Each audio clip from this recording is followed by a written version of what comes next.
Well, the taxi trade hasn't actually had a fare increase since 2018. Then there was lockdown, which is understandable, but during that time and since then, there's been an exponential rise in the cost index of running and maintaining a fully inclusive purpose-built vehicle. So a small rise of about 5%, which is still well below the level of inflation, will go some way to addressing those running costs. Well, like I say, the fare increase is still well below the rate of inflation. So in real terms, passengers are paying less now for a taxi journey than they did in 2018. And unlike our main competitor, or so-called main competitor, if you can call them that, they've recently put their fares up by 20%. And on top of that, they surge price. At least the tariff in a taxi is regulated by TfL. So if you hail a taxi in the street, at least, you're guaranteed never to be charged more than the metered fare.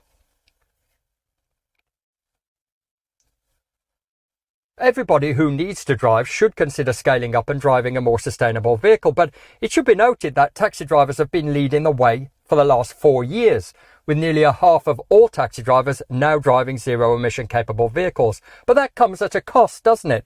The current vehicle, and the only vehicle available at the moment, markets at around about £63,000, and that rises to about £85,000 on finance.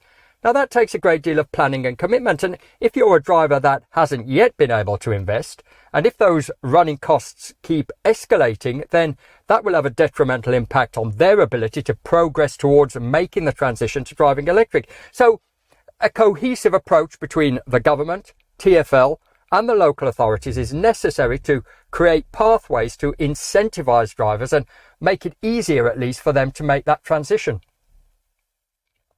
Well, the government could look at VAT implications. TfL needs to address infrastructure issues, but all transport authorities should review their policies on restricting taxis and forcing them to use costly, more circuitous routes. That doesn't benefit anybody, and all it does is burn fuel, more fuel. It adds to congestion, and it certainly doesn't help clean up London's dirty air, which taxi drivers are evidently keen to do.